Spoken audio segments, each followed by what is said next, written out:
So today I'm gonna be building a tiny box here for a 4-inch speaker or for a little tiny speaker like this. Now, this is my newest box design.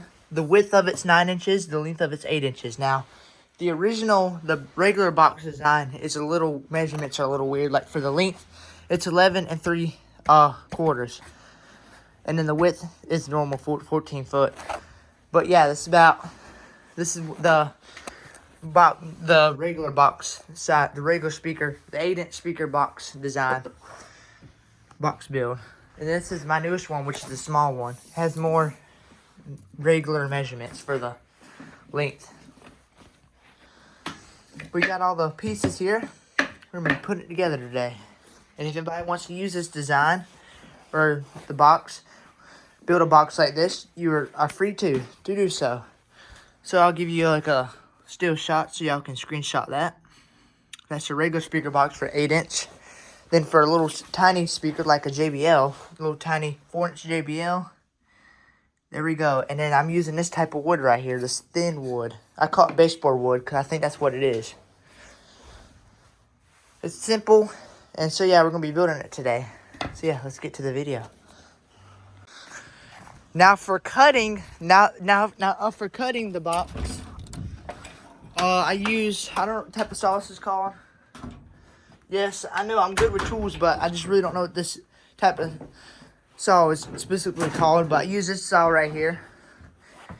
And to get, when you use a skill saw, sometimes you can rear off and make uneven cuts. I'm bad about doing that. I don't know how my dad cuts even on a skill saw.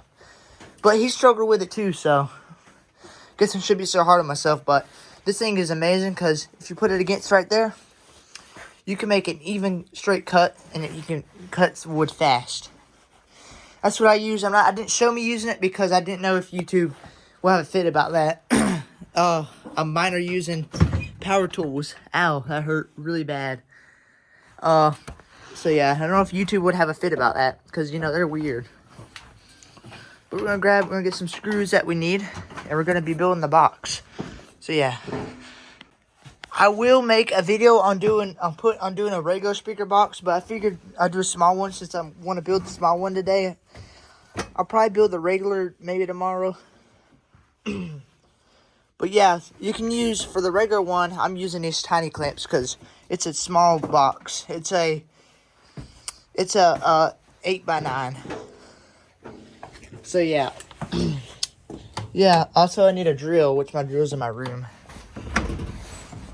Look at Lovey. Look at the pretty kitty. The sweet kitty Lovey.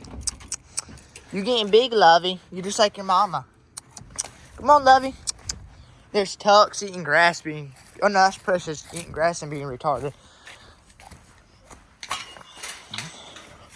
We're going to be building the speaker box on this bench right here. Alright, so this is what you're supposed to do right here. So you're able to drill. Now what I suggest for these screws right here, most people would nail this. I prefer screws.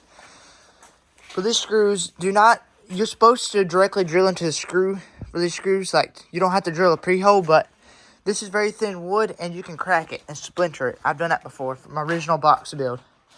So what I do is I pre-drill it and then drill the screw in. And you don't have a risk of cracking wood. I'm going to go get my drill, and yeah, we're going to get started on this. A drill bit about this large will do. Alright guys, I did most of it.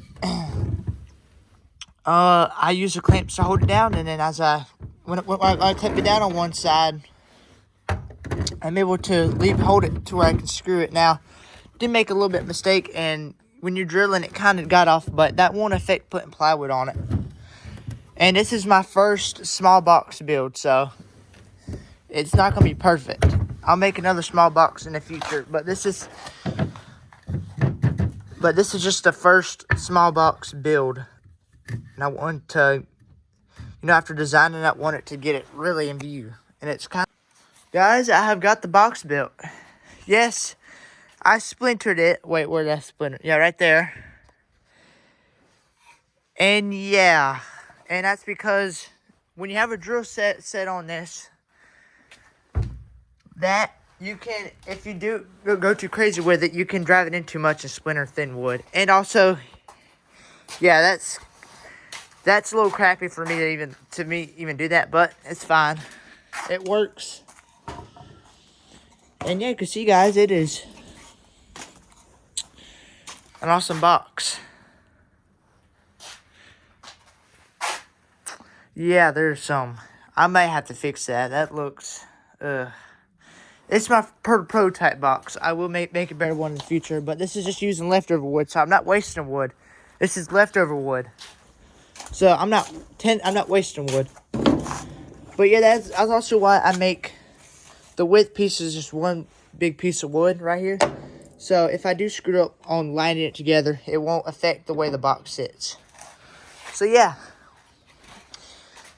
now that we got all the dimensions actually built, the wood built, it looks pretty sweet.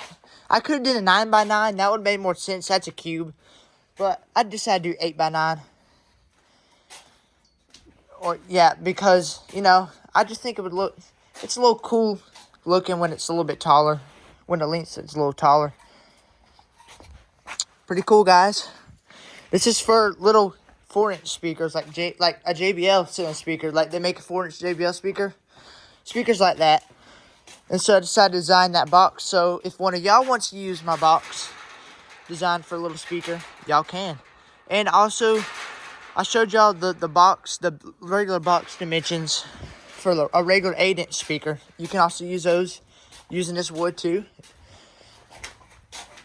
But yeah, I will show y'all how, I will show y'all doing me a regular speaker box.